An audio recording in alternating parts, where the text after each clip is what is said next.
a hard time figuring out how to articulate my thoughts for this week's episode because it's titled Proof, and two characters in specific have to prove their trust in two entirely different people and two entirely groups of people.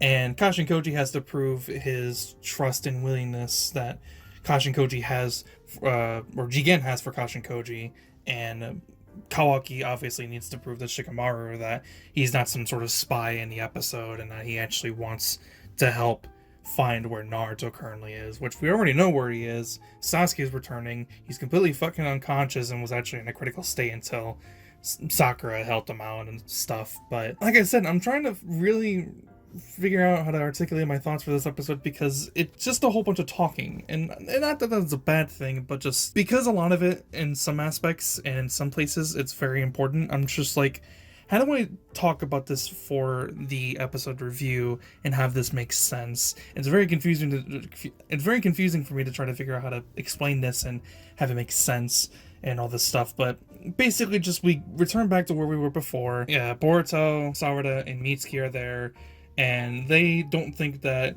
Kawaki is a traitor or anything. They don't suspect him of doing anything bad because he's not. That's not what he was sent there to do at all. But Shikamaru is being very overly cautious and suspecting that Kawaki may potentially be doing something behind the scenes, and he's a spy, and she's trying to do this, and blah blah blah blah blah blah. And the whole point of what they're trying to do there is they're trying to prove that Kawaki isn't a spy, and because they end up showing off the vase that Kawaki was trying to fix that he broke, and Boruto is like, oh, what kind of spy would do something this tedious? And it's just like, yeah, why would he do that? But Shikamaru is like, nah, I still don't trust him. I gotta get a little bit more than that. And then later on in the episode, towards the end of it, he activates his karma seal, and obviously we already kind of had an idea of this, and Jigen even explains this in the episode.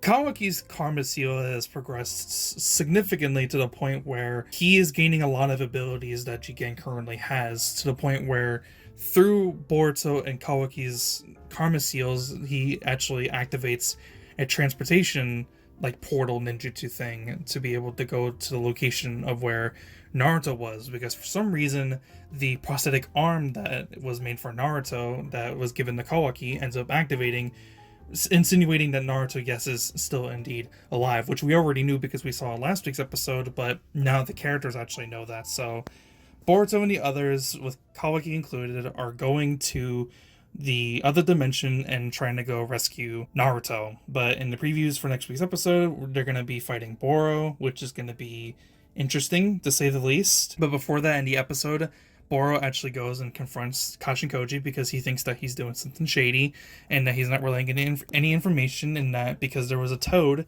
that belonged to Kashin Koji, he thinks that somehow he had some involvement with the aircraft crash that was containing Kawaki previously before, many episodes back.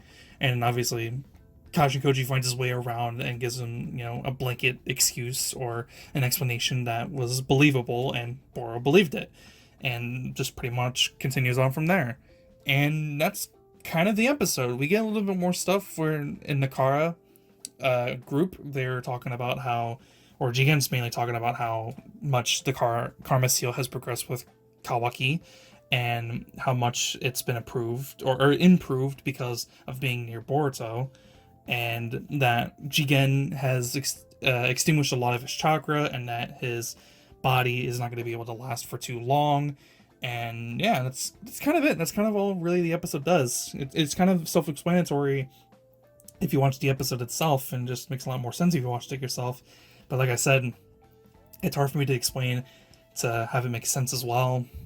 But ultimately, it's just building upon a couple more stuff that's going to be happening for the course of the next couple of weeks.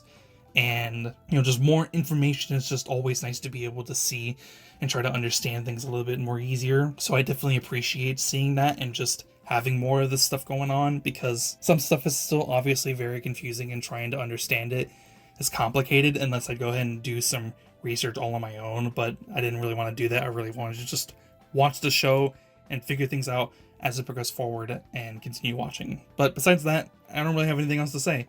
It was neat enough, it was nice enough, and I was never really bored watching it, but I also kind of wish that something else was going on in the background to keep me a little bit more interested. But we're getting an action episode and some fighting for next week's episode, so hopefully something cool happens there, and hopefully it looks nice. So yeah, that's all I really have to say. If you enjoyed the video, be sure to leave a like.